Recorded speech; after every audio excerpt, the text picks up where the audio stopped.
Olá, muito boa tarde. É muito bom estar aqui com vocês novamente em mais esta live, resgatando o Fundamento Apostólico 7, nosso estudo da Epístola aos Colossenses, Filemon, 1 Timóteo e Tito. Nós louvamos a Deus pela vida de cada pessoa que está conosco nesta tarde e clamamos para que os ensinamentos da Palavra de Deus sejam firmados nos nossos corações e que nós sejamos não apenas ouvintes, mas também praticantes de tudo aquilo que temos visto e ouvido. Amém? Vamos ter uma palavra de oração e iniciar os estudos em nome de Jesus. Amado Senhor, nós te agradecemos por esta oportunidade. Te louvamos, Pai, por cada vida que está conectada neste momento, Senhor. Clamamos para que a Tua palavra corra velozmente, para que o conhecimento sobre o Teu propósito, a Tua obra em nosso favor, encha toda a terra como as águas cobrem o mar. Nós invocamos para o cumprimento desta profecia, porque sabemos que é isso que está no Teu coração, Senhor. Sabemos que é isso que foi programado por Ti, que foi preparado por Ti e que constitui a Tua perfeita vontade para a raça humana. Por isso, Pai, recebemos com gratidão e com louvor este benefício das Tuas mãos, em nome de Jesus. Amém. Então, conforme nós já anunciamos, durante os 2 dias anteriores, o nosso foco hoje está no estudo de algumas das epístolas que Paulo deixou no Novo Testamento. Conforme nosso propósito desde o início, o nosso objetivo é estudar as epístolas na ordem em que elas foram escritas. É por isso que nós não começamos de Romanos, né? Começamos com Tiago, depois Gálatas e assim sucessivamente. Agora, então, nós chegamos a alguma das últimas cartas da prisão.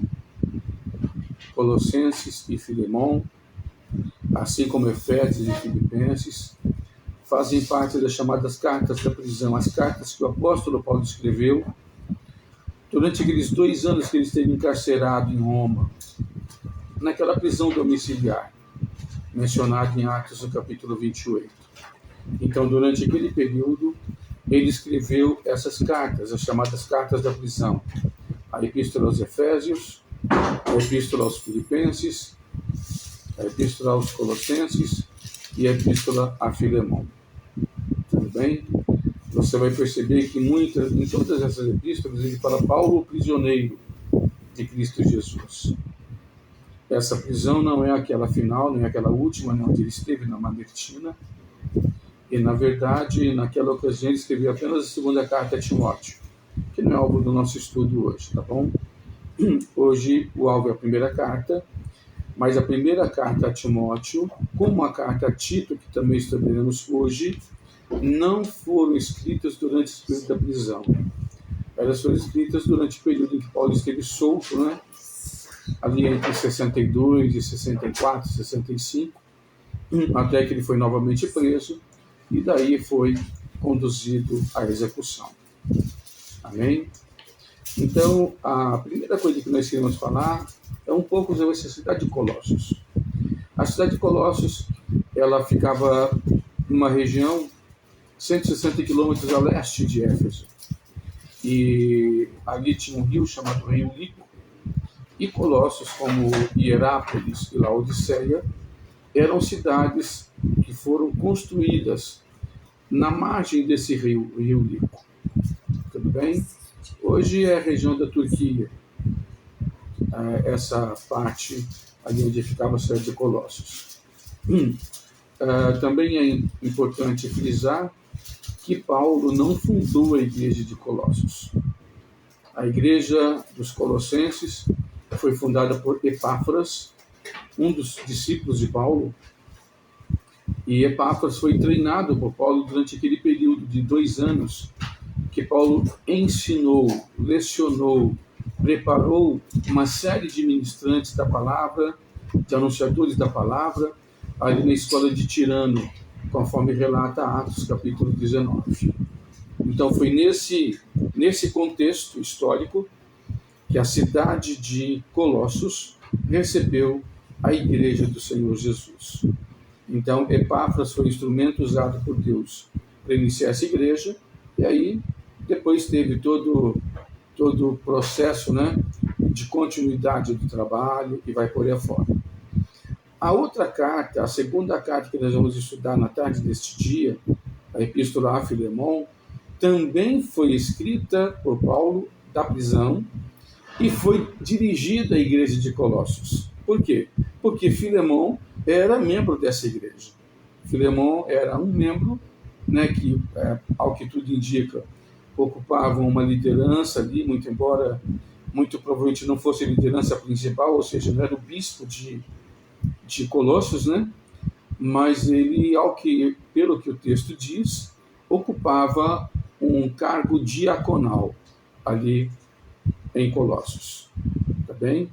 Então, Paulo menciona de maneira muito enfática alguns nomes, né, ali de Colossos, e a gente entende que seria a liderança, né, da igreja ali naquela cidade. No caso, Áfia, Arquipo. Então, Paulo menciona essas pessoas e a gente acredita que fossem, né, os líderes ali da igreja de Colossos. A Filemon, então, seria uma das pessoas que teriam liderança nessa igreja. O interessante também de notar é que, muito embora Epáfras tenha fundado essa igreja em Colossos, nesse momento em que Paulo escreve a carta, Epáfras não estava em Colossos. Epáfras estava com Paulo na prisão. E aí Paulo vai relatar, né, das ações de Epáfras, principalmente na oração, na intercessão, em favor dos irmãos de Colossos, de Herápolis e de Laodiceia. Talvez ele tenha até tido um papel fundamental, não apenas na fundação da igreja de Colossos, mas também nessas duas outras cidades ali do Vale do Lico. Eu louvo a Deus pela presença da minha irmã Rosa, né? A Ia para os íntimos. É sempre bom ter você conosco aqui no estúdio. Então, e daí, conforme também Paulo diz na própria carta, no capítulo 4, versículos 7 a 9, 2 pessoas foram enviadas de Roma para levar essas cartas. Tíquico, que foi responsável por levar a carta maior, a carta à igreja de Colossos, né? Uma carta de 4 capítulos, e Onésimo, que foi encarregado de entregar a carta de apenas um capítulo para Filemon, um membro da igreja de Filipos. Amém? Então, essas informações iniciais são muito importantes para que a gente consiga entender um pouco do contexto, né, que tanto Paulo como autor, quanto a igreja, que era o destinatário da carta, estavam vivendo naquele momento. Com relação à cidade de Colossos, nós podemos dizer também que ela havia sido, há algum tempo atrás, uma cidade muito, muito importante, com bem populosa, assim, economicamente desenvolvida, mas na época que Paulo escreve, lá por volta do ano de 62, 63, e mesmo quando a igreja foi fundada ali, né, entre 49 e 52, a cidade não tinha mais aquele esplendor de antigamente, aquela glória de antigamente. É uma cidade que estava em franca decadência. Por quê? Porque Laodiceia e Herápolis estavam se sobressaindo no tipo de produto que Colossos se tornou muito conhecida. Colossos se tornou conhecida porque produzia uma lã negra de grande valor comercial. Só que à medida que outras cidades como Laodiceia e Herápolis passaram também a produzir isso, e a produção dela suplantou a de Colossos, automaticamente Colossos foi ficando para trás e essas cidades foram avançando. Amém? Você vai perceber que cerca de 30 anos depois dessa época, né, quando João escreve o Apocalipse, a igreja que estava em Laodiceia era uma igreja que tinha desenvolvido muito, a ponto do anjo, né, entre aspas, ali, o pastor da igreja de Laodiceia, se exaltar no volume de riqueza que ele tinha. Rico sou, estou enriquecido e de nada tenho falta, ele dizia. E por que houve isso? Porque a própria cidade enriqueceu no decorrer daquele período, né, da segunda metade ali do século I depois de Cristo, tá bom? E, consequentemente, como a igreja, né, está inserida naquele contexto, então os membros, né, da igreja que trabalhavam ali, que tinham negócios em Laodiceia, foram prosperando e, consequentemente, a igreja se enriquecendo, tá bom? Mas isso não faz parte agora do nosso estudo, é apenas uma relação, né? Por que Colossos estava em decadência e por que Laodiceia estava em ascensão. Tudo bem? Então, conforme nós falamos, Paulo não foi fundador da igreja de Colossos, foi fundada por Epáfras, e, na verdade, Paulo não fundou nem Colossos e nem a igreja de Éfeso. Né? Quando Paulo chegou em Éfeso, já havia 12 irmãos ali, né, alcançados. Não se sabe por Apolo, enfim, não sabemos através de quem eles foram alcançados, e também não sabemos se eles moravam em outras cidades e se mudaram para Éfeso, já cristianizados, já convertidos, né, a Jesus. O fato é que Paulo conheceu essas 12 pessoas, orou por elas receberam o Espírito Santo, e Paulo, sim, foi o consolidador da igreja de Éfeso. Outra informação muito importante é que, conforme diz agora no livro de Colossenses, capítulo 4, versículo 16, Paulo diz assim: olha, a epístola que eu enviei para Laodiceia deve ser lida por vocês também. E essa que eu estou mandando para vocês deve ser lida também pela igreja de Laodiceia. Então a gente consegue, assim, ter uma ideia de que é como Paulo dissesse: olha, essa minha carta se completa com a carta enviada para Laodiceia. Então, quando você lê essa carta, conclui a leitura com a leitura da carta que foi enviada para Laodiceia. E a quem veio para os Laodicenses também devem ler, os Laodicenses também devem ler a carta aos Colossenses.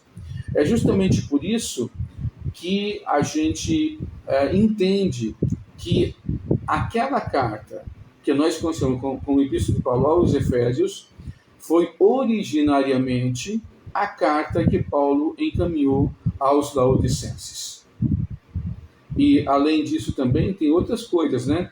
Você pode perceber que lá em Efésios capítulo 6, no finalzinho ali, nos últimos 2 ou 3 versículos, quando Paulo diz quem é que está levando a carta e quem está com ele naquele momento, você percebe que a mesma pessoa que vai levar a carta para Colossos vai levar a carta para Éfeso. Então, daí também a gente entende que, originariamente, aquela epístola a Éfeso era dirigida à igreja de Laodiceia. Conforme dissemos no estudo da epístola aos Efésios, existem muitas cópias do livro que não aparece o nome da igreja. Então, é como se fosse uma epístola que Paulo elaborou, que serviria para todas as igrejas que ele havia fundado. Então, por isso, deixou o nome do destinatário em branco. Tudo bem? Muito bem. Agora, vamos ver então alguns aspectos relevantes, né, dessa epístola de Paulo aos Colossenses. A carta aos Colossenses, ela não tem só aquela relação íntima com Efésios em relação ao que está na carta ser completado com o que está na outra carta, e vice-versa. Não é só nisso. A própria distribuição do material, sempre metade. No caso da Epístola aos Efésios, do capítulo 1 até o capítulo 3, ou seja, metade da carta, fala sobre a posição do cristão. Do capítulo 4 ao 6 fala da responsabilidade do cristão conforme a posição que ele ocupa em Jesus. A Epístola aos Colossenses segue o mesmo padrão, porém, ela coloca também, no capítulo 1 e 2, alguma coisa sobre a posição do cristão, mas ela enfatiza muito mais o cabeça da igreja. Ela não fala tanto do cristão, fala do Cristo, o Cristo da igreja, como aquele a quem o Pai confiou todas as coisas, em quem reside toda a plenitude, em que se converge tudo que há nos céus e na terra, para quem foi feito tudo no céu e na terra, principados, potestades, coisas visíveis, invisíveis, enfim, tudo foi feito por Jesus e para Jesus. Então a gente percebe que a ênfase, ali no capítulo 1 e 2 de Colossenses, fala sim da nossa posição, mas fala muito mais daquele em quem nós estamos posicionados vitoriosamente, ou seja, fala muito mais de Jesus, o cabeça da igreja. E nos capítulos 3 e 4, fala então sobre, temos essa posição, então com base na posição que nós temos, como nós devemos viver. Então vai falar justamente da prática do cristão. Então você percebe que ela tem a mesma proposta, digamos assim, de Efésios. Porém, com aquela ressalva. Efésios ressalta o corpo de Cristo, a igreja. E Colossenses ressalta o cabeça da igreja, o próprio Jesus Cristo. Tudo bem? Então, essa é a principal. É como se estivesse olhando de um panorama diferente, né? Nesse sentido, tá bom? Agora, a distribuição do material e vai por aí fora, realmente tem uma relação muito, muito íntima. Caso vocês queiram conhecer melhor o assunto, né? Basta voltar lá na nossa live anterior, Resgatando o Fundamento Apostólico 6, que vai estar lá o estudo da Epístola aos Efésios, aos Filipenses, tá bom? E aí você vai poder observar melhor isso que nós temos colocado aqui, tá bem? Então, vamos ver então aquilo que tem de mais relevante, né, nessa epístola de Paulo aos Colossenses.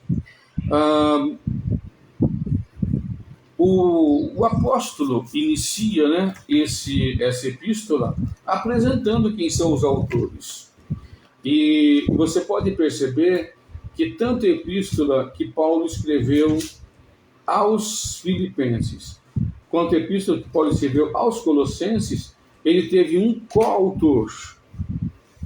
Paulo escreveu essas duas epístolas com a parceria de alguém.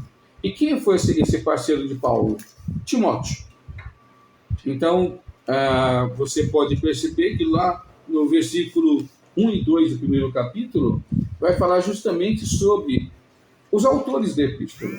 Então, Paulo diz assim: Paulo, apóstolo de Cristo Jesus, por vontade de Deus, e o irmão Timóteo, aos santos e fiéis irmãos em Cristo que se encontram em Colossos, graça e paz a vós outros da parte de Deus Pai, de Deus nosso Pai. Amém? Então, olha que coisa interessante. Timóteo, que era um mais fiel, mais leal companheiro de Paulo, né? Que Paulo tinha a consideração de filho, meu amado filho, meu verdadeiro filho, enfim. Foi autor com Paulo da epístola aos Colossenses e também da epístola aos Filipenses. Ele teve participação em outras epístolas, tá? Por exemplo, 1 e 2 Tessalonicenses, também Timóteo teve participação, e só que aí junto de Silvano também. Paulo, Silvano e Timóteo, tá bom? Silvano é a mesma pessoa que Silas. Então, Silas e Silvano é a mesma pessoa, tá bom? Então, Paulo faz a saudação, e logo depois que ele faz a saudação, ele agradece a Deus. Agradece a Deus por quê? Pela entrada que o Evangelho teve naquela cidade de Colossos. Ele enfatiza que o evangelho chegou lá através de Epáfras, que ele chama de conservo, né? O que é um conservo? É servo com Paulo, né? É um servo que trabalha junto, né? Então, Paulo considerava Epáfras como conservo dele, tá bom? E ele comenta então sobre o zelo de Epáfras pela igreja, e lá no final dessa carta ele vai mencionar que Epáfras ora, intercede constantemente pelos irmãos, né, que ele havia deixado lá em Colossos, porque nesse momento que a carta é escrita, Epáfras se encontrava na prisão com Paulo. Não acreditamos que ele estivesse preso, né? Mas ele estava ali, de repente, visitando Paulo, passando uns dias com Paulo. Conforme você pode perceber, naquela prisão de Paulo de Atos, capítulo 28, diz a Bíblia que Paulo recebia quem ele quisesse ali na casa. Não tinha impedimento algum. Então, por exemplo, nada impedia de Epáfras chegar lá e ficar 1 mês, 2 meses, 3 meses ali com Paulo. Tudo bem? Por quê? Porque era uma prisão domiciliar. Paulo alugou aquela casa, e naquela casa que ele havia alugado, ele ficou preso, né? Havia então os soldados que vigiavam ele para que ele não fugisse, né? Não sumisse no mundo, mas ele tinha ali uma liberdade bastante grande de receber quem desejasse, e de que a pessoa pudesse permanecer ali 1 mês, 2 meses, 3 meses, 6 meses, 1 ano, enfim. Podia até morar ali com Paulo, que não teria problema nenhum, tá bom?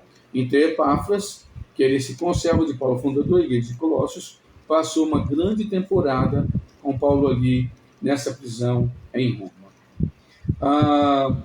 Depois que Paulo dá ação de graças, ele faz uma oração pelos colossenses, e essa oração é extraordinária, é uma coisa maravilhosa.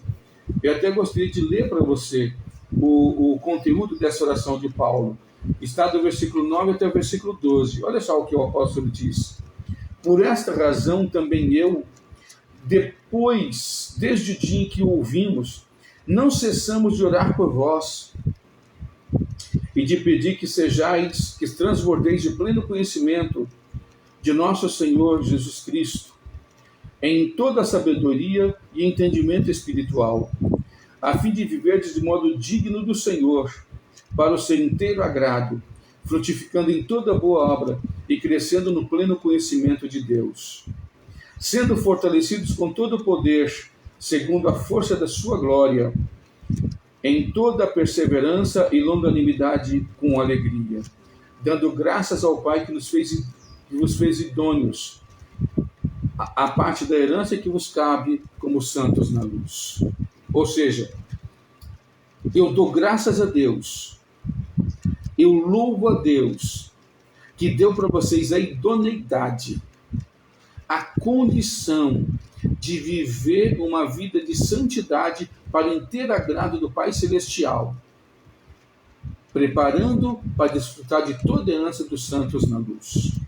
Então, a Paulo se regozijava, não apenas porque os colossenses receberam a palavra, mas porque eles receberam e eles cresciam na graça e no conhecimento de toda a verdade que haviam recebido ali daquele companheiro de Paulo chamado Epáfras. Tudo bem? Depois, então, que conclui essa oração, Paulo passa para a segunda parte, né, da sua exposição. E ele vai falar, então, sobre a preeminência de Jesus Cristo. Ele vai apresentar Jesus como aquele em que o Pai decidiu fazer convergir todas as coisas. Não apenas todas as coisas que nós vemos. Tudo aquilo que nós vemos, principados, potestades, o mundo presente, o porvir, tudo Deus fez convergir em Jesus. E ele declara o quê? Porque foi do agrado do Pai que toda a plenitude habitasse em Jesus. Então, por isso que nós dissemos que a ênfase da Epístola aos Colossenses está no Cristo da igreja. Ele não fala tanto da igreja, ele fala mais do cabeça da igreja.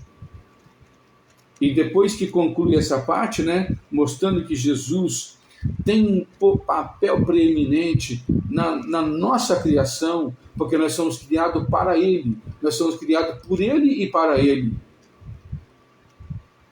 Mas também na redenção, nós somos redimidos pelo sangue de Jesus. O preço do nosso resgate, o preço da nossa redenção foi a própria vida do Filho de Deus. E finalmente, Jesus tem a preeminência porque, sobre todas as coisas, Deus o colocou como cabeça da igreja. E diz então que a igreja é o seu corpo, a plenitude daquele que faz tudo em todos.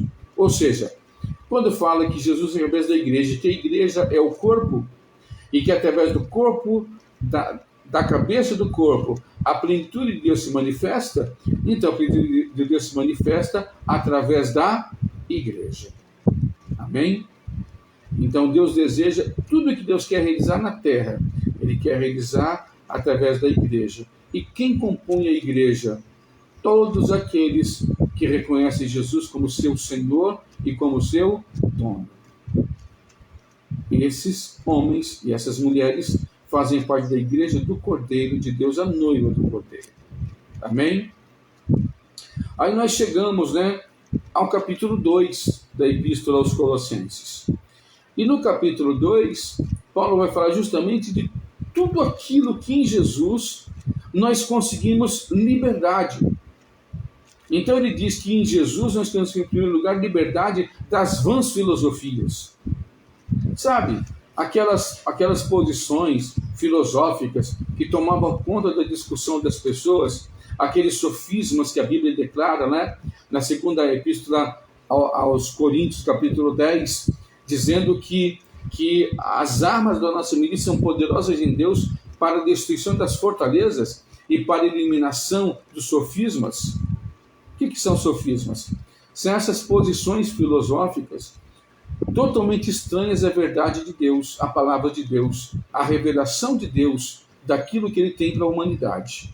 Então, todo ensino, toda reflexão, tudo aquilo que é colocado, seja lá por quem for, seja por quem for, pode ser o filósofo ou o ideólogo, ou, mais influente, mais importante, mais respeitado, não importa. Se aquilo que ele fala está contra a palavra de Deus, de acordo com o ensino de Paulo, é anátema, é refúgio, deve ser descartado e jogado fora. Amém?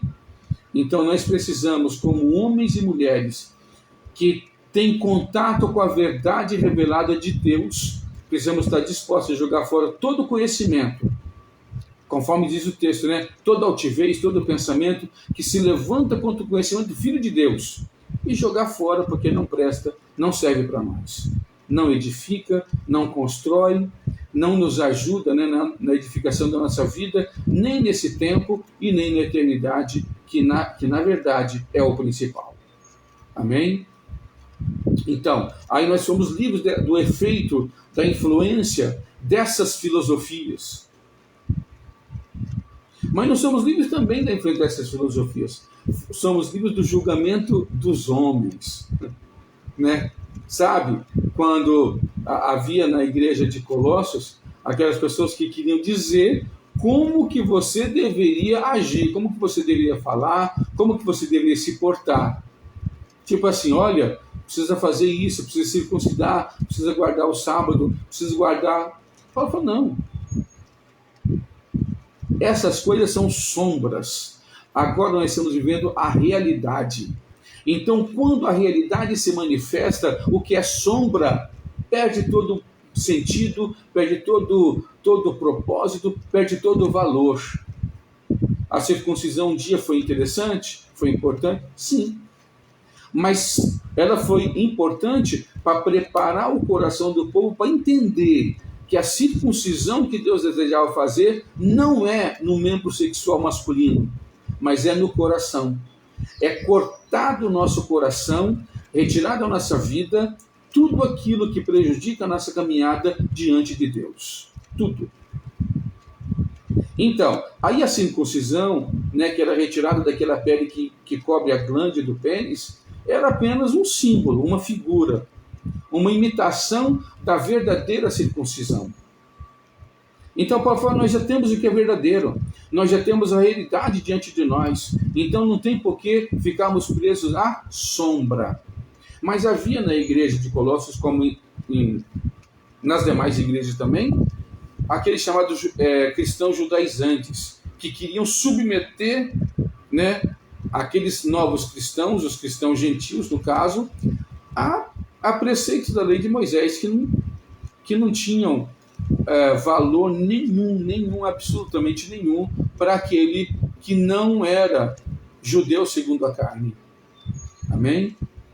Nós pertencemos a Jesus, sim, mas pertencemos a Jesus. Lembra daquele segundo rebanho que ele falou? Eu ainda tenho ovelhas que não são desse aprisco. Eu vou agregar essas e haverá um só rebanho e um só pastor? Pois bem, Jesus já fez isso. Agora o rebanho do Senhor tem a Jesus como seu único pastor, como seu único mestre. Amém? E também em Cristo, né? A liberdade que Cristo trouxe para nós, conforme enfatizado no capítulo 2, ela também nos livra da doutrina dos homens. Ainda que esses homens estejam na igreja, ainda que esses homens sejam líderes da igreja, ainda que esses homens tenham a função de ensinar as demais pessoas na igreja, é necessário, é imprescindível, é indispensável que o ensino que eles estão dando seja avaliado à luz de todo o conjunto da palavra de Deus, para que nós possamos aceitar se for verdadeiro e rejeitar se for falso.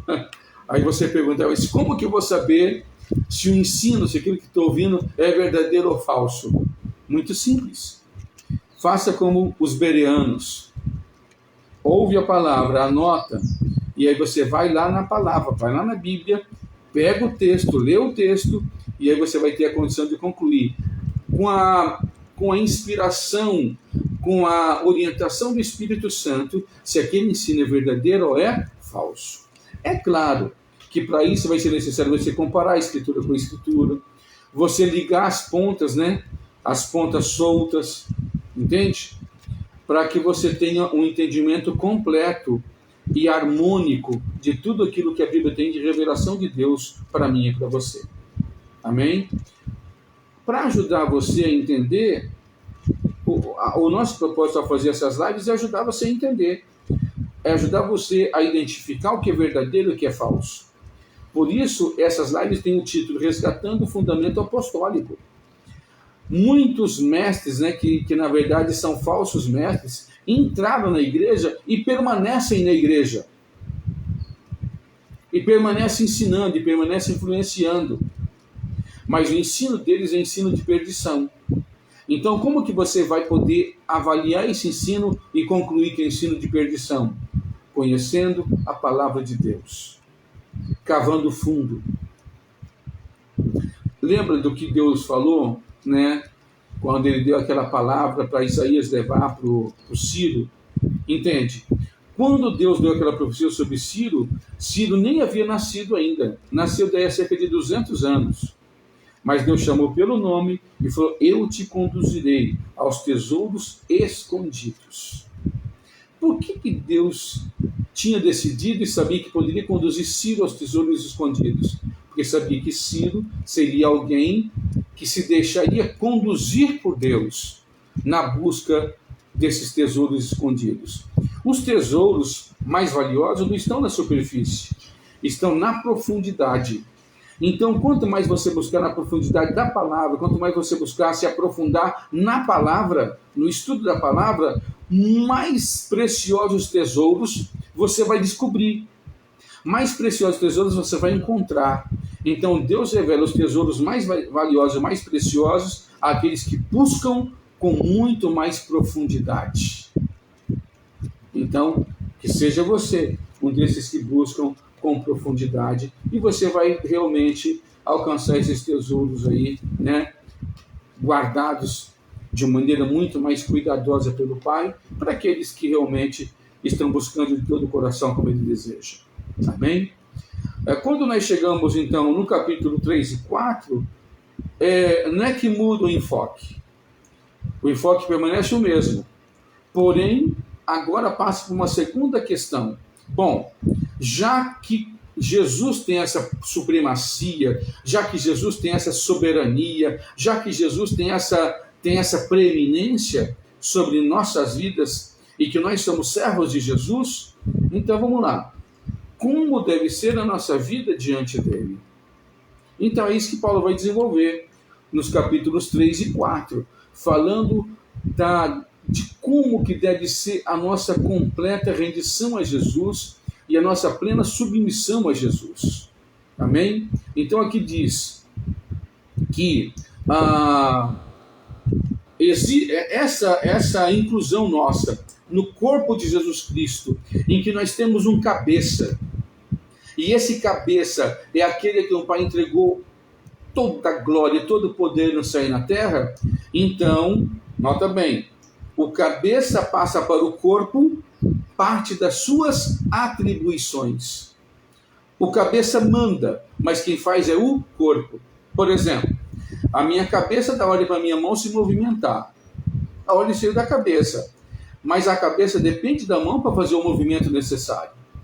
Da mesma forma, as ordens que nós recebemos do Senhor dependem do corpo do Senhor na terra para executar essas ordens na terra. Então, conforme nós dissemos, ministrando agora sobre a vida de um amado nosso na parte da manhã, à medida que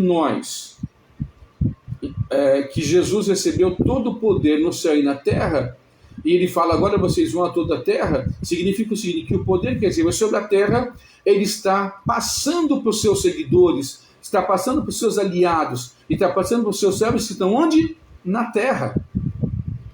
Então, aqueles que estão na terra são agentes de Deus para fazer tudo o que Deus deseja que seja feito na terra. Os céus são os céus do Senhor, mas a terra é dele e dos filhos dos homens. Jesus é o filho do homem por excelência. Então a terra e o céu estão entregues nas mãos dele. Ele fala, então agora eu entrego a terra para vocês. Vão e conquistem a terra inteira em meu nome. A ordem de Jesus, irmão da grande comissão, é justamente isso. Conquistem a terra inteira para o evangelho. Vão a todo mundo e preguem o evangelho a toda criatura. E eu libero poder sobre vocês. Os sinais seguirão os que crerem. E ele fala tudo aquilo que esse servo poderá fazer em nome dele. Por que pode fazer em nome dele? Porque ele fala, todo poder eu recebi no céu e na terra. Então, todo poder que eu recebi, eu disponho para você. Eu coloco à sua disposição. E é justamente por isso, quando nós nos lançamos diante do Senhor, nós devemos ter duas fases muito distintas. Primeiro, nos submetemos a Deus. Submissão total, completa, plena. Renunciamos à vontade, renunciamos ao nosso querer, renunciamos ao nosso desejo, renunciamos às nossas preferências. Muito bem, nos submetemos ao Senhor. Aí, quando nos levantamos, agora nos levantamos para dar o que? Ordem. Nota bem, nós nos submetemos ao Senhor, o Senhor nos reveste com o seu poder, o Senhor nos investe todo o poder e toda a autoridade, nós nos levantamos e passamos a fazer o quê? Dar ordens. Meu querido sobrinho ali, muito bem-vindo, minha mana Zazá, seja muito bem-vinda, vocês são preciosos agora, conosco aqui nessa live, vocês são muito, muito importantes para tudo aquilo que Deus quer fazer na terra em nome de Jesus. Então, olha só como é que funciona.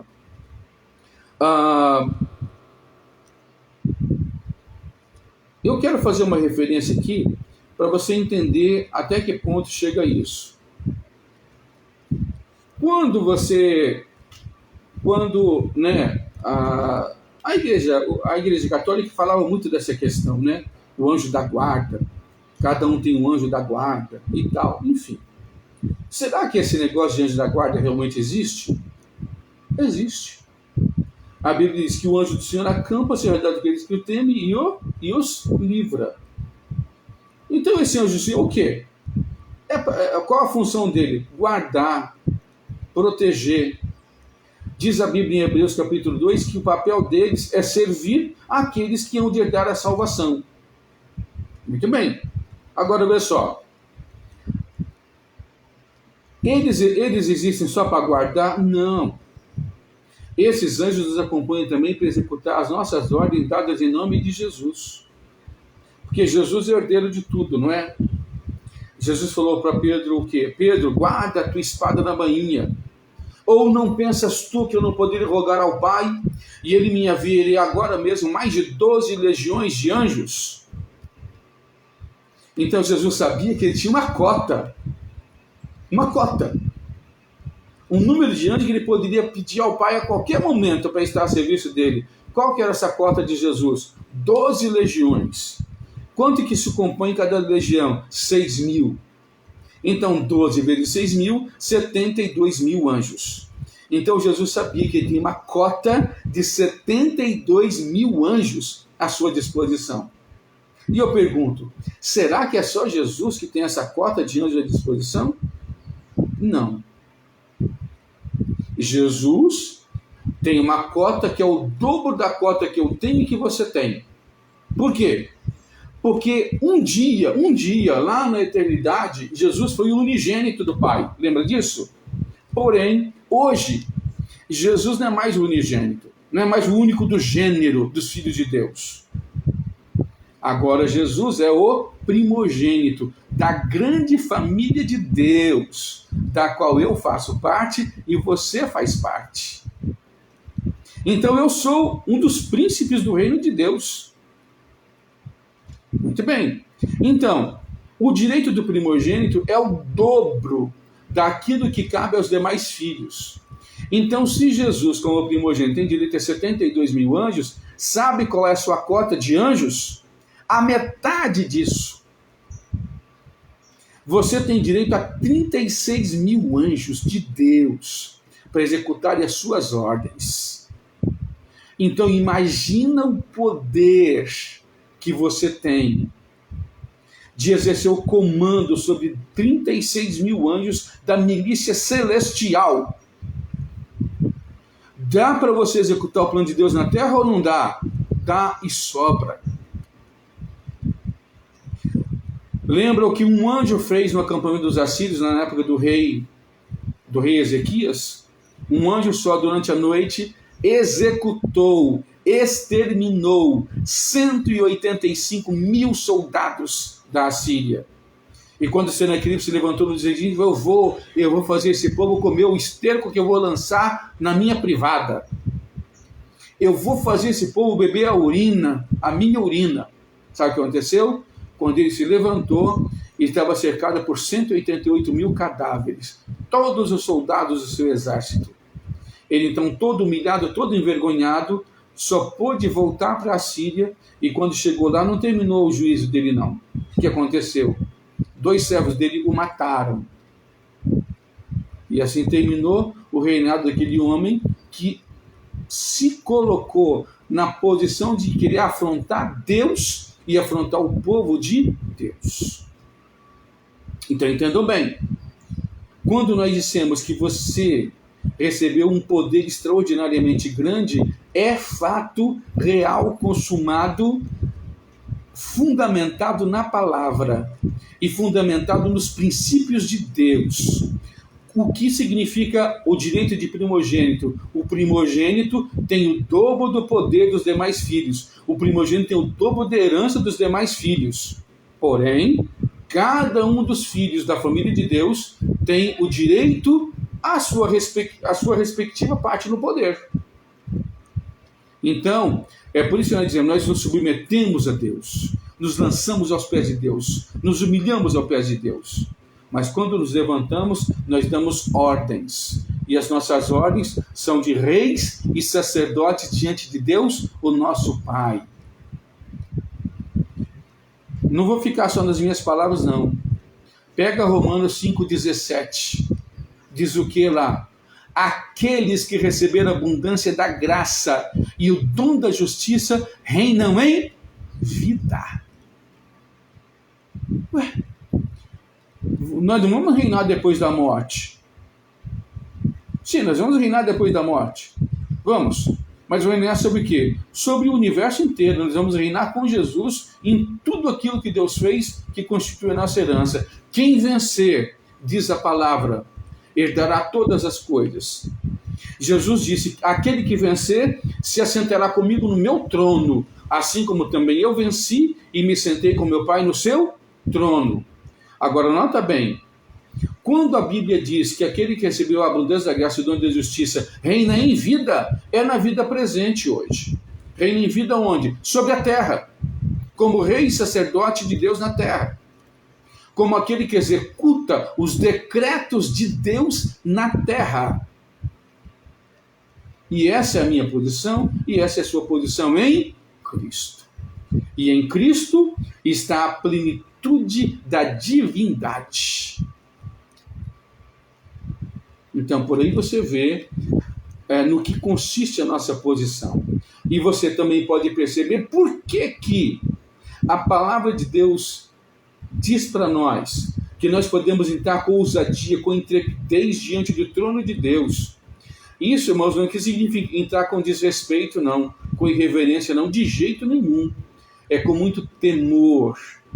Nós entramos na presença de Deus pelo sangue de Jesus, pelo caminho vivo e novo que Jesus nos abriu até o trono de Deus. Mas a nossa entrada é com intrepidez, é com ousadia. Isso significa o quê? Eu estou entrando sabendo que eu tenho o direito de estar ali. O direito não foi conquistado por mim, foi conquistado pelo meu Salvador, pelo meu Senhor. Por aquele que me fala, agora você vai, e pode chegar diante do Pai, e pode reivindicar tudo em meu nome. Então, quando eu chego diante de Deus, eu chego de maneira intrépida, por quê? Porque eu sei que eu não estou pedindo o nome de Custódio Lopes, eu estou pedindo o nome de Jesus, o nome que é sobre todo o nome. E nós temos o direito do titular desse nome a usá-lo para tudo aquilo que desejamos fazer para a sua honra e para a sua glória em toda a terra. Aleluia! Você pode louvar e adorar o Senhor por isso? Faça isso, porque o privilégio que foi dado para mim e para você é extraordinariamente grande, elevado, sublime, acima de qualquer comparação. Amém? Agora, é justamente por isso que aqui no capítulo 3 da Epístola aos Colossenses fala, então, se você já foi incluído em Jesus, na morte, na ressurreição e na glorificação de Jesus, nós estamos assentados com Jesus nas regiões celestiais. Então, se você está nessa posição, então não pensa mais naquilo que é de baixo. Não. Pensa naquilo que é de cima, que é do céu. Não busca as coisas que são da terra, mas busca as coisas que são do alto, que são do céu. Porque é no céu que está o seu tesouro. E é no céu que tem que estar o seu coração. E tudo que você vai fazer na terra tem que ser em função da sua trajetória, da sua caminhada em direção ao céu. Amém? Então nós somos aqui instados, convocados a viver a plenitude daquilo que Deus tem para nós nesta terra. Certo? Então devemos pensar no que é de cima, devemos buscar o que é de cima, porque é lá em cima que está a nossa verdadeira pátria. O tempo que passamos nessa terra, nós estamos aqui cumprindo uma missão. Qual a missão? Sermos representantes de Deus, do reino de Deus, na terra dos viventes, né, dos seres humanos. Amém? Nós somos seres humanos também, mas nós somos seres humanos que já têm uma vocação celestial. E nós devemos transmitir essa vocação celestial para todos os demais seres humanos, porque Deus enviou Jesus para que todos os homens sejam salvos e cheguem ao pleno conhecimento da verdade. Os homens estão enganados. Deus conta comigo e com você para livrá-los do engano em nome de Jesus. Amém? Então, aí nós devemos fazer praticamente 3 coisas. buscar as coisas do alto, pensar nas coisas do alto e aguardar a manifestação do Senhor, que vai nos levar para onde? Para o nosso lar celestial. É isso que cabe a mim e você fazer. Nós precisamos fazer algumas outras coisas? Precisamos, né? Porque temos que nos alimentar, nos vestir, nos calçar, pagar as nossas contas. Mas tudo que estivermos fazendo deve ser tendo como primeiro lugar, como primeiro objetivo, caminhar em direção ao céu, cumprir com alegria a nossa carreira, o ministério que recebemos do Senhor, para quando chegarmos lá podemos ouvir do Senhor: muito bem, servo bom e fiel. Foste fiel no pouco, sobre o muito eu te colocarei. Entra no gozo do teu Senhor. É isso. É por isso que no capítulo 1, versículo 9 ao 2, fala então: procurem agradar o Senhor em tudo. Eu oro, eu clamo a Deus, eu intercedo por vocês, para que vocês sejam em tudo agradáveis ao Senhor. Então essa deve ser a sua oração, deve ser a minha oração, por cada um dos nossos irmãos, por cada um dos nossos companheiros. E por cada ser humano que está na terra. Deus quer salvar todos. E quer que todos o agradem. Quer que todos vivam para a glória dele. Deus fez o homem para o louvor da sua glória. Então, quando eu trabalho para que a minha vida resulte em louvor para Deus e para que a vida de outros louvem a Deus, eu estou cumprindo o meu propósito na terra, em nome de Jesus. Amém? Continuando. A prática cristã, ela implica, eu quero viver a vida agradável a Deus, então o que eu preciso fazer? Aí diz aqui, no capítulo 3, versículo 5 a 11, que eu devo abandonar os maus hábitos. Tudo aquilo que, você sabe o que tem na sua vida, o que tem no seu dia a dia, hábitos que você tem, que são hábitos feios, que não permitem que a pessoa veja a beleza de Jesus em você. Eu tenho que ver aquilo que impede a pessoa de ver a beleza de Jesus em mim.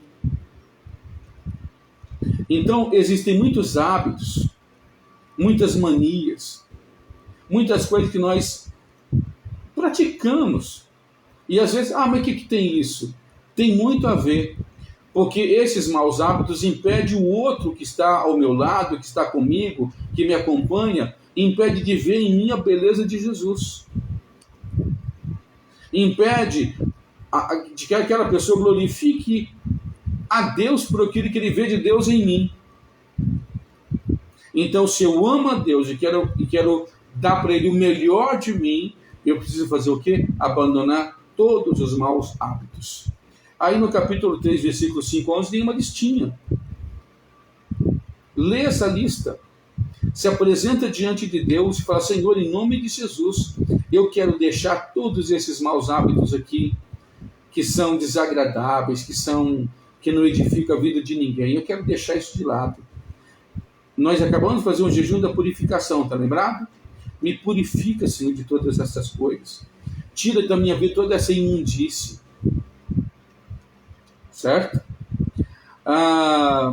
E por outro lado, existem determinadas ações virtuosas que nós devemos cultivar. Quando a Bíblia fala disso, ela fala que você deve desenvolver a sua salvação. E como que eu vou desenvolver a minha salvação? Procurando diligentemente produzir esses frutos. Procurando diligentemente, cultivar essas virtudes. Aí também, no capítulo 3, versículo 12 até o 17, fala de quais são essas virtudes que Deus deseja ver em mim e em você. Frutos de justiça, que Deus quer que nasça na minha vida e na sua vida, e que Ele vai ficar muito feliz, muito satisfeito de ver que nós estamos buscando isso, buscando produzir isso para Ele. para o seu inteiro agrado, conforme diz lá no capítulo 1, versículo 9 a 12. Amém? Então, a palavra de Deus coloca, tudo bem, é Ele que vai fazer tudo em nós. Ele começou a obra e vai aperfeiçoar. Mas a Bíblia diz que eu sou cooperador de Deus. Ou seja, qual é a minha cooperação para que Deus opere essas coisas na minha vida? Como que eu coopero com Ele? Entende? Então, eu posso decidir, Senhor, em nome de Deus, eu quero deixar esse hábito, aquele, mas aquele, hábitos maus, e quero colocar virtudes na minha vida. Eu vou fazendo isso, dia após dia. A vereda do cristão é como a luz da aurora, lembra? Que vai brilhando mais e mais, até chegar a ser dia perfeito. Busque o dia perfeito. Essa manifestação de Jesus deve nos encontrar no dia perfeito. Deus vai fazer tudo, vai liberar tudo, todo poder, toda unção, toda graça, tudo. Mas eu preciso buscar diligentemente essas coisas, para que elas se tornem realidade na minha vida. Amém? E a partir do versículo 13 até o capítulo 4, versículo 1, vai falar desse viver em santidade em todos os ambientes. No trabalho, né, na casa, na rua, em todos os lugares onde estiver. Vai falar de como que o servo deve lidar com o seu senhor. Na verdade, hoje não cabe mais isso, né? Porque isso é da época que tinha escravidão, que hoje não temos mais, mas enfim. Do empregado para com o seu patrão, do patrão para com o seu empregado. Então, todas estas coisas são coisas que nós devemos contextualizar e praticar até o fim dos tempos, em nome de Jesus. Amém? Finalmente, no capítulo 4, né, a partir do versículo 2, o apóstolo vai partir para o encerramento. Então, ele enfatiza a prática da oração e da vigilância. Por que oração e vigilância? Jesus falou, orai e vigiai. Quantas vezes nós oramos muito, mas não vigiamos? Oramos, aí em 3 tempos a gente acaba lançando a nossa oração por terra. Por quê? Porque nos envolvemos em alguma situação que desonra a Deus. Uma disputa, uma briga, uma contenda. Então devemos orar sim, mas devemos, acima de tudo, vigiar. E se você percebe que uma determinada companhia, né, te conduz a uma vida assim, sabe, repleta de disputas, de confusão, de coisas do gênero, você não é obrigado a manter isso. Você pode tomar a decisão de sair disso, de romper com isso. Lembra quando Abraão, na verdade era Abrão ainda, né? Capítulo 13 de Gênesis. Abrão estava acompanhado de Ló, e aí os pastores de Ló e os pastores de Abrão começaram a brigar entre si. O que Abrão fez, Ló? Vamos fazer o seguinte, vamos nos separar, vamos nos apartar um do outro. Eu vou te dar a liberdade de escolher. Se você escolher ir para a esquerda, eu vou para a direita. Se você escolher ir para a direita, eu vou para a esquerda. Mas nós não vamos mais permanecer juntos. Avalia. E toma a decisão daquilo que for necessário e que for preciso, para que você possa caminhar com alegria a carreira que te foi proposta, de servir ao Senhor de inteiro coração e de agradá-lo em tudo. Amém? Então, aí, depois de dar as recomendações e saudações, né, do versículo 7 até o 14, e finalmente ele fala um negócio que nós comentamos, né, na introdução, que essa epístola que ele mandou para a igreja de Colossos devia ser lida pelos membros de Laodiceia, e aquela que mandou para Laodiceia devia ser lida pelos membros da igreja de Colossos. E dissemos que nós entendemos que essa epístola que diz que foi enviada aos laodicenses é, na verdade, a epístola de Paulo aos Efésios. Amém? Então, são os pontos, né, que nós separamos aqui como mais relevantes na Epístola de Paulo aos Colossenses. A Epístola a Filemão, alguns falam que é um bilhete, né? Então, na época, os homens costumavam escrever muito. Então, uma carta, né, de uma página era um bilhete. Então, algumas pessoas dizem que essa Epístola de Paulo a Filemão é um bilhete. Um bilhetinho que Paulo escreveu. E qual que é o conteúdo dessa carta? Quais são os pontos relevantes dessa carta? Essa carta é uma carta, talvez a carta mais pessoal que o apóstolo Paulo escreveu. Por quê? Porque Paulo evangelizou um homem chamado Onésimo.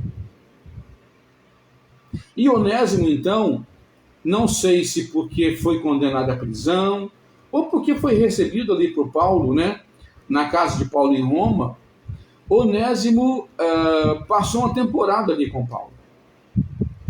E Paulo, então, sabendo que Onésimo tinha sido escravo de um homem da igreja de Colossos, quando vai mandar a carta para a igreja, decide mandar o antigo escravo com uma carta, para que ele fosse devidamente recebido pelo senhor dele, que era quem? Filemão. Mas acontece que Onésimo sabia dos castigos, né, que eram impostos sobre um escravo que fugia. No mínimo, era marcado com uma letra que identificava que ele era fujão. E essa letra era aplicada igual você aplica a sua marca no gado. Lembra quando pega lá as iniciais do dono de uma fazenda, coloca lá em brasa no corpo e marca no couro do gado? Pois bem, era dessa forma que era marcado o escravo que tinha fugido. E ao que tudo indica, Onésimo, além de ter fugido de Filemão, ainda tinha roubado Filemão. Quer dizer, fugiu e ainda pegou um determinado valor ou determinados bens, né? Tipo assim, alguma joia, alguma coisa que pudesse vender ali, para ele poder até mesmo custear a sua viagem para o lugar que ele fosse fugir. E agora, então, Paulo explica para o Onésimo que ele precisa voltar. E Onésimo fica desesperado. E Paulo, então, escreve uma carta para o senhor de Onésimo. E nessa carta, a primeira coisa que Paulo faz é dar graças pela vida de Filemão. Filemão, você é um homem extraordinário. Você é um verdadeiro exemplo de servo de Deus na igreja. O coração dos santos tem sido recriado por seu intermédio. Eu louvo a Deus pela sua vida. Então agora, Filemão, eu peço que você estenda um pouquinho mais a sua boa vontade. Eu peço a você que você receba Onésimo de volta. E aí Paulo começa a falar, de tal maneira que Filemão não castigue Onésimo. De tal maneira que Filemão perdoe Onésimo. De tal maneira que Filemão entenda que Onésimo é um verdadeiro irmão caríssimo dele em Cristo Jesus.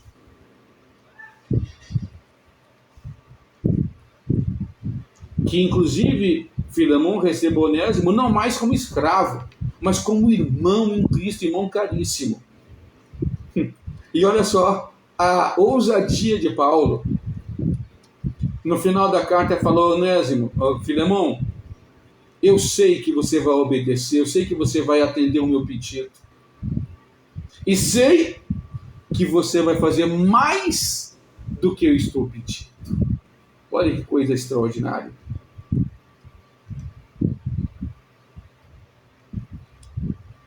Recebeu o escravo de volta, não puniu o escravo, não consideraram mais como escravo, mas como irmão, perdoar o prejuízo que ele causou. E aí fala: então, eu sei que você vai fazer mais do que eu estou pedindo.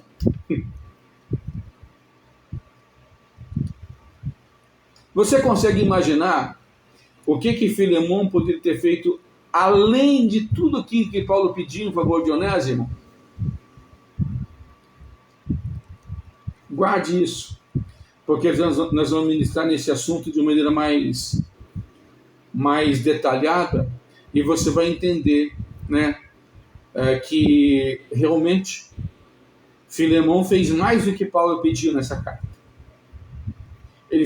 O coração dele foi tomado do amor do Senhor por Onésimo, e ele fez de Onésimo um homem extraordinariamente vitorioso na sua geração.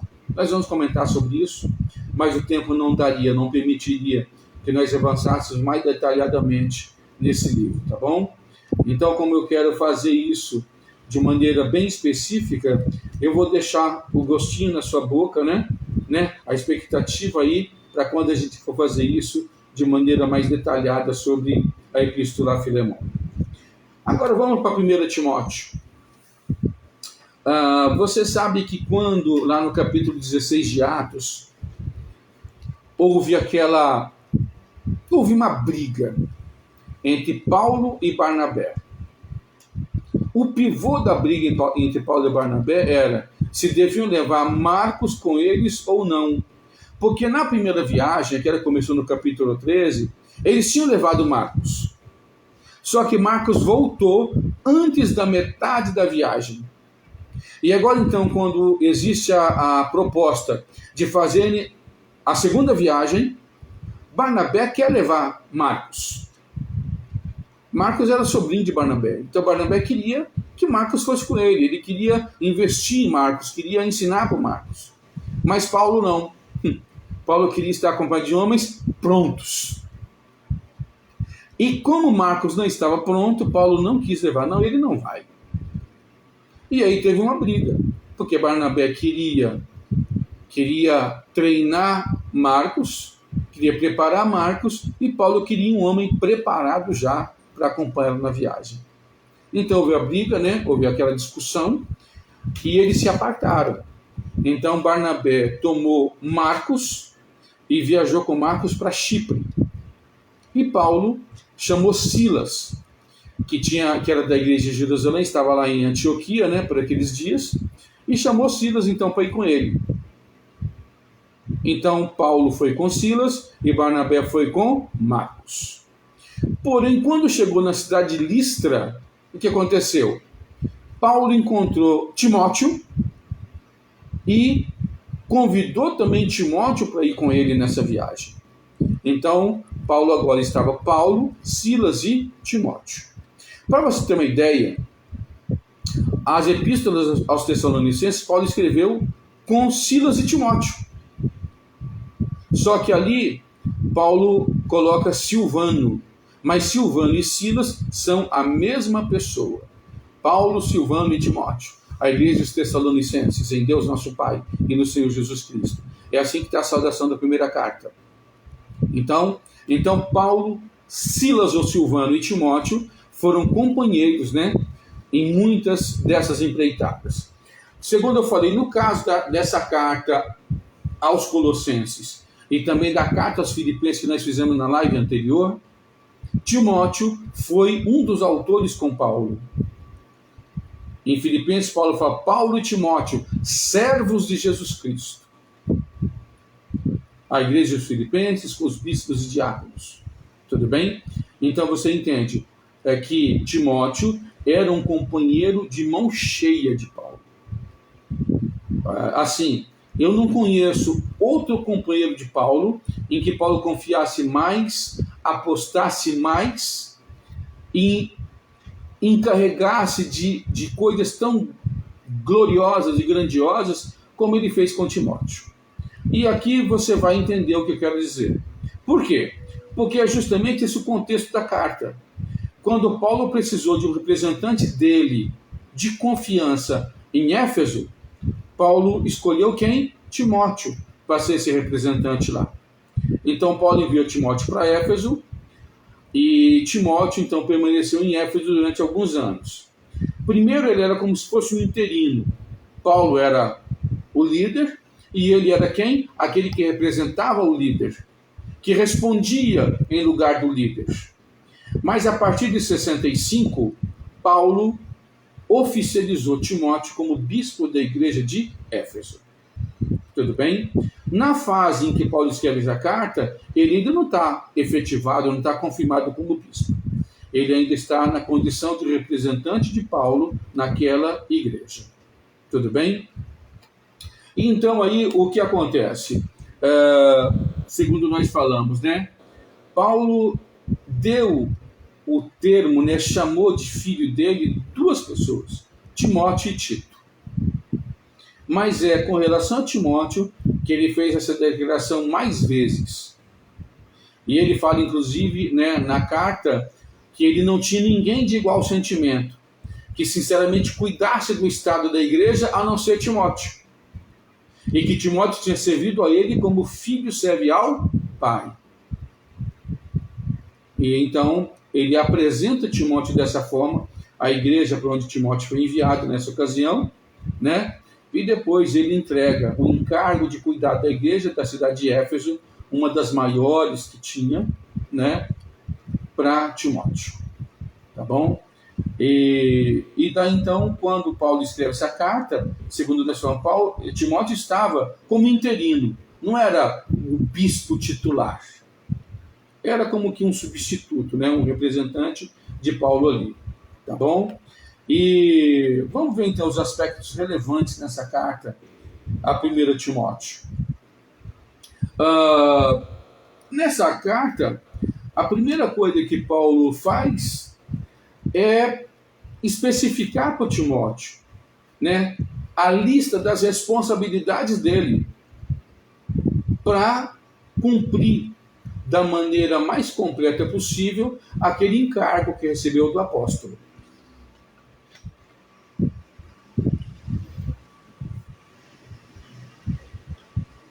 Então, quando você pega aí o capítulo 1, do versículo 3 até o 7, Paulo vai falar justamente das tarefas, né?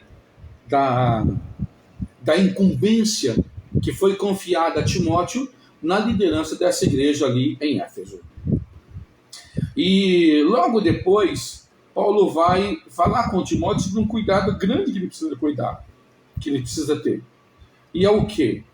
Justamente com aqueles cristãos judaizantes, que em todas as igrejas, em todos os lugares, eram um transtorno, um verdadeiro tormento.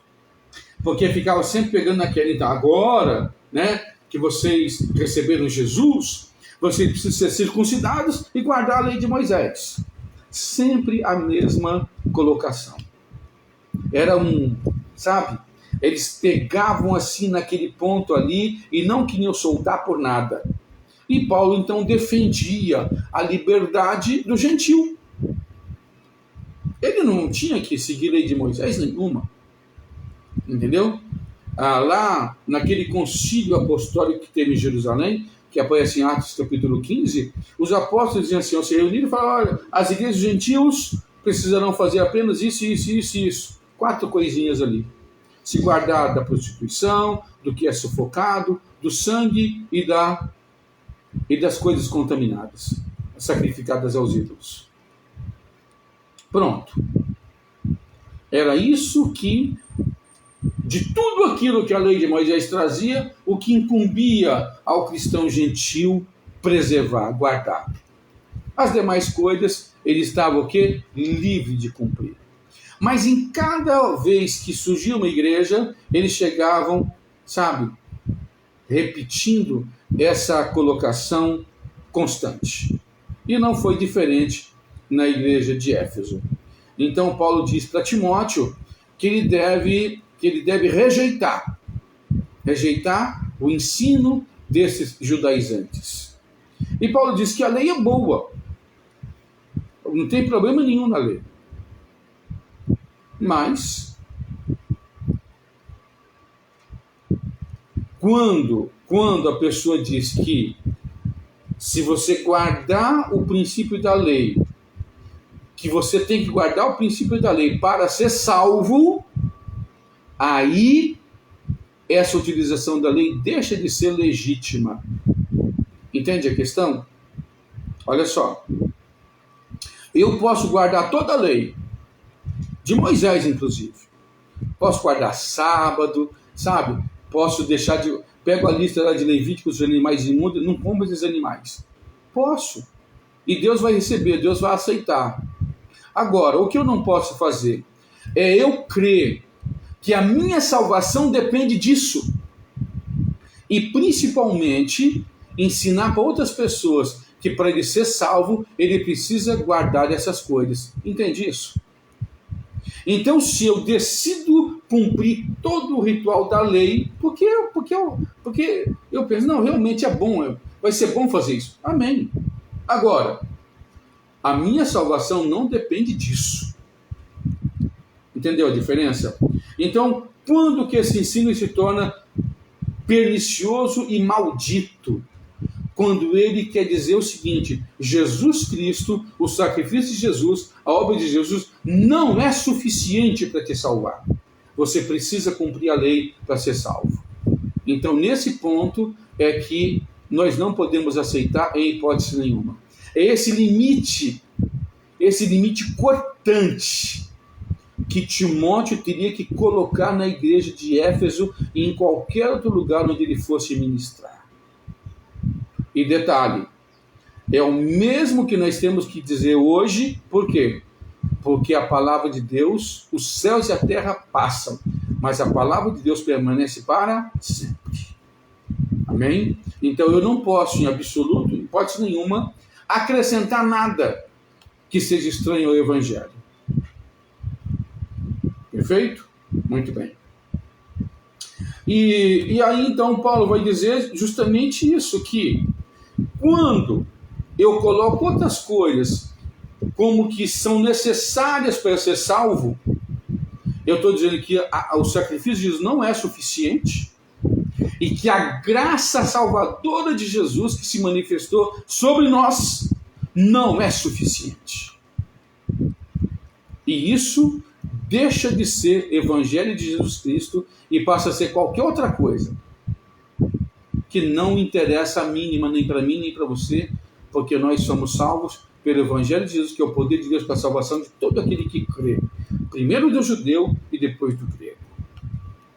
Amém? Então nós temos que estar devidamente preparados para defender a fé que de uma vez por todas foi dada aos santos, conforme diz o irmão de Jesus, né, o Judas, no começo da epístola dele, a epístola de Judas. Amém? E isso implica em dar um basta, em não aceitar nenhum desses falsos ensinos trazidos por esses homens que são plantados por Satanás para confundir os filhos de Deus. Amém? No capítulo 2, ele vai falar da questão da intercessão e da liderança. Ele vai dizer que nós devemos interceder por todos os homens, mas ele vai enfatizar um grupo especial. Qual é esse grupo especial? Aqueles que governam, aqueles que estão investidos de autoridade.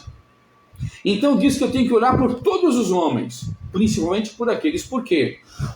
Porque o meu bem-estar, o meu conforto, a minha segurança depende de orar por esses homens para que eles governem bem. Olha que coisa interessante. Então, quando eu oro pelo governante, eu estou orando por mim mesmo. Não estou orando por ele. Porque eu estou orando para que ele governe bem, para que ele administre bem, para que ele utilize bem os recursos. Para quê? Para que as minhas necessidades enquanto cidadão daquele país sejam o quê? Plenamente atendidas. E aí, quando eu faço isso, eu levo a minha cidade, o meu estado, a minha nação a ser uma propriedade verdadeira de Jesus Cristo. Bendita é a nação cujo Deus é o Senhor. Uma nação em que não há assalto nas ruas, em que não há grito de lamento, em que não há violência. Então, tudo isso, o governante pode providenciar. Mas para ele providenciar, eu preciso fazer o quê? Interceder por ele, para que ele governe bem. Então, muita da responsabilidade pelo desgoverno do Brasil, dos estados e dos municípios é pela desobediência do cristão em interceder pelas autoridades que estão colocadas no poder.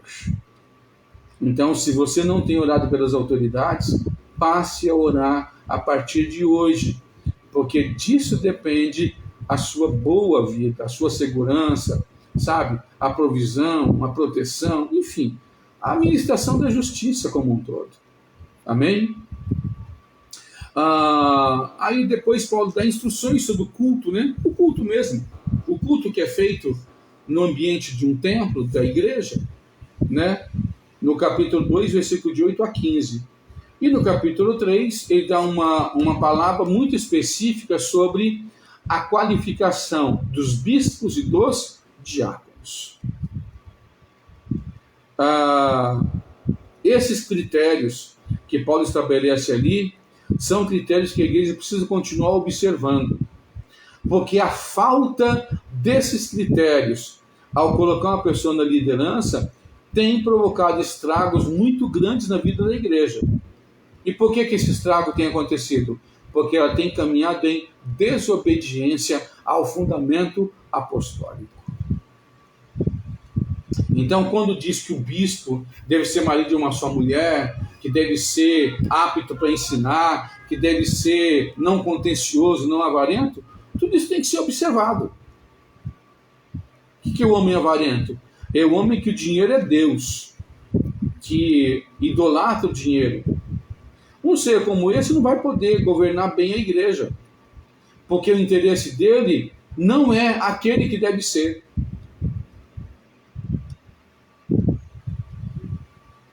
É errado o bispo ser mantido pela igreja, o pastor? Não, é correto. É correto. Mas é errado ele fazer isso em função do quanto vai ganhar. Entende a diferença? Ele precisa ter realmente o sustento dele. Só que tem um detalhe. Paulo precisava ser sustentado? Precisava. Mas até a igreja ter condição de sustentar, ele fazia o quê? Trabalhava com as mãos. Fazia tendas para se sustentar. Quando a igreja tinha a condição de sustentá-lo, beleza, ele não precisava ficar construindo tendas. Mas jamais fustigando, explorando, extorquindo a igreja, sabe? Assim, fazendo igual o pessoal faz com aquela cana quando vai fazer o caldo. Você viu como que é? Passa a cana, aí depois torce a cana, passa de novo, aí depois torce, aí depois não tem mais nada da cana, mas ele torce mais uma vez ainda. Quando ele joga o bagaço da cana fora, já está moída, e tem até pedaço da cana que ficou na sua garapa, no seu caldo de cana, que você sente quando está bebendo, porque ele realmente excedeu ali na questão de tirar o suco daquela cana. E quantas vezes as pessoas veem com seres humanos sugam até o talo. E muitas vezes, quando o ser humano precisa, ele é jogado fora. Isso não é pastor. Isso não é pessoa que apacenta o rebanho. Amém? Isso é uma coisa condenável. A Bíblia diz que você não pode fazer isso por torpe ganância, mas de ânimo pronto. Amém? Mas quem tem que observar isso? Aqueles que estão colocados na posição que Timóteo estava colocado, de supervisionar todos os demais bispos da igreja. Amém? Esse contrato do líder, no caso, né? Aí no capítulo 4, Paulo vai falar sobre os perigos da apostasia. E como que a gente combate a apostasia? Preservando a doutrina, a sã doutrina. Na epístola aqui a Timóteo, Paulo não vai usar muito esse termo, sã doutrina. Mas na epístola a Tito ele usa muito esse termo. Sã doutrina, doutrina sã, sem mistura. Entende? Então ele usa muito o termo sã doutrina, que está na carta que escreve a Tito. E como também fazer isso, né? Preservar a sã doutrina, não basta falar, não basta declarar, é preciso praticar. Então é isso que ele fala, depois do versículo 6 até o 16, do capítulo 4, quando ele fala para nós sermos fiéis e diligentes na prática dessas coisas. Amém? No capítulo 5 ele vai tratar da administração da disciplina. Como que o líder deve ministrar, disciplinar um idoso, uma mulher idosa, uma jovem, um rapaz, enfim. Como que ele deve lidar com cada faixa etária. Então essa instrução ela é estratificada de acordo com a idade. E por que de acordo com a idade? Porque Paulo diz, você vai corrigir o idoso como se estivesse falando com seu pai. Com a mulher idosa como se estivesse falando com a sua mãe. Ou seja, como você falaria com seu pai? Então, da mesma forma, você vai falar com aquele que não é seu pai, mas está sob os seus cuidados na igreja. Com carinho, com cuidado, tomando cuidado para não machucar, para não ferir, para não magoar. É isso. Teve uma certa vez que um homem recebeu um pedido, né, para orar por uma menininha. Uma menininha que tinha sido acidentada. Então ele pegou e começou a orar pela menininha. Deus falou para ele parar a oração. Sabia disso? Aí Deus falou assim para ele, ore como se fosse a sua filha. Aí a oração do cara mudou. Entende? Mudou. Poxa, e se fosse a minha filha que tivesse acidentada, eu ia orar dessa forma? Então, se eu estou orando pela filha do meu irmão que foi acidentada, eu também preciso ser fervoroso na oração. Amém? Muito bem. No capítulo 6, Paulo vai falar sobre a questão dos senhores e servos, né? A questão de por que a pessoa faz isso, por que faz aquilo, ou seja, que motivação move o ser humano nos relacionamentos e que motivação está nele na questão da maneira como ele encara o dinheiro, como encara os bens e tudo mais. Ele vai falar então do perigo de você viver, sabe, em função do dinheiro, do amor ao dinheiro. Ele diz que o amor ao dinheiro é a raiz de todo tipo de males. Perceba bem, não é o dinheiro que é o mal, é o amor ao dinheiro que é o mal. Amém? Finalmente nós chegamos à Epístola de Tito, né, a última do nosso estudo de hoje. Conforme nós falamos, Tito foi companheiro também de Paulo. A Tito também Paulo dava um tratamento de filho, se referia como filho. E também a Tito, Paulo deu um comissionamento, enviou para liderar a igreja em toda a ilha de Creta. Deu a mesma função que Paulo deu para Timóteo em Éfeso, deu para Tito em Creta. A única diferença que tem é que pelo relato aqui, né, da própria epístola, o tempo que Tito passou supervisionando o trabalho de Creta foi bem mais curto do que o que Timóteo passou em Éfeso. Não existe evidência de que Tito tenha sido efetivado como bispo em Creta, como Timóteo foi em Éfeso. Tudo bem? Então, aí Paulo escreve essa carta entre os anos 63 e 65. E o encargo básico é o mesmo de Timóteo. É organizar a igreja, é estabelecer presbíteros em cada cidade, é supervisionar o trabalho, é tomar cuidado na escolha desses presbíteros. Então, quando a gente vai ver os aspectos relevantes, para você ter ideia, a gente encontra o seguinte, que no início da epístola, capítulo 1, Paulo vai falar especificamente sobre a necessidade de Tito escolher presbíteros em cada cidade. E a segunda parte, quais as qualificações desses presbíteros deveriam ter para que pudessem ser escolhidos por Tito. Não era para Tito escolher aleatoriamente qualquer um, ou escolher pela altura, ou pela compleição física, ou pela cor. Não, nada disso. Quais critérios deveriam ser utilizados para escolher? O homem que fosse sóbrio, sabe? Que fosse zeloso da doutrina, que fosse sério no seu viver, que fosse um bom chefe na sua casa, na sua família, que fosse temente a Deus, que fosse reverente a Deus, que tivesse habilidade para ensinar, para instruir, enfim,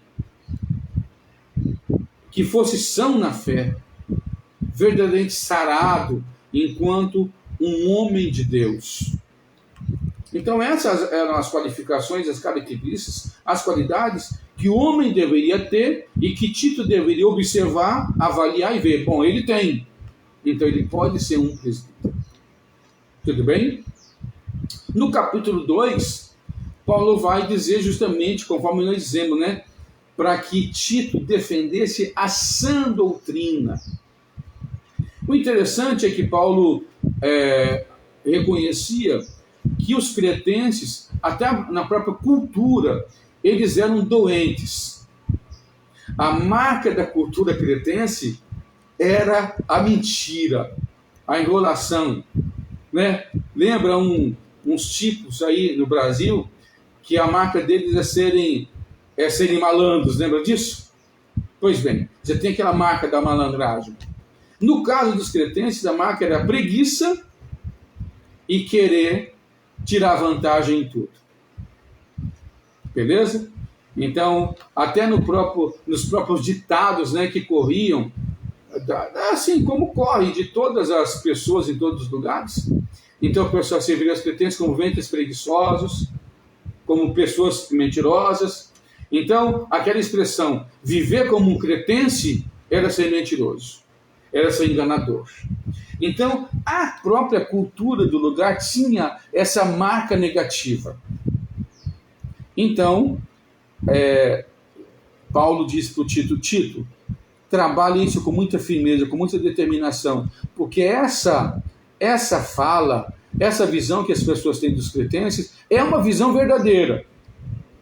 Então, sabe, ministra com autoridade, determinando que eles sejam sãos na fé, que eles sejam sadios na fé.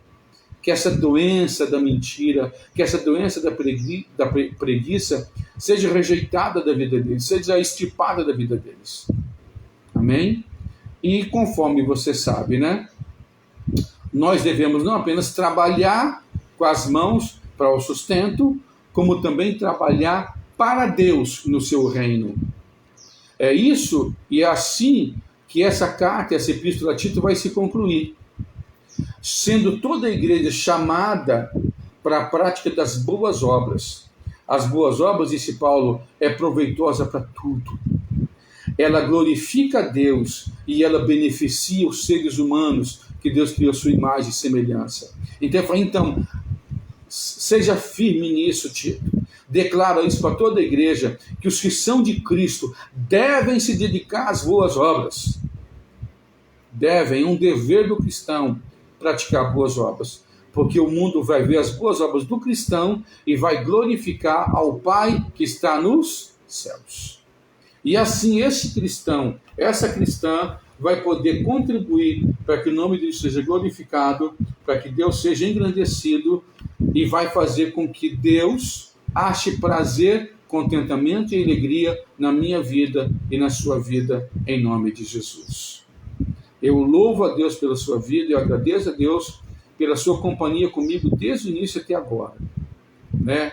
A minha irmã Rosa, o Eliezer, a Zazá, o pastor Alberto, a Luciana, o pastor Evanildo, enfim, outros que não aparecem aqui no visor, né, nesse momento. Mas, enfim, nós já temos mandado, né, alguma mensagem, amém? Então, para mim, foi um grande, um enorme prazer contar com a sua participação em nome de Jesus. Que Deus abençoe a sua vida hoje e sempre, em nome de Jesus, o nosso Senhor, que vive e reina para sempre. Muito obrigado. Amém.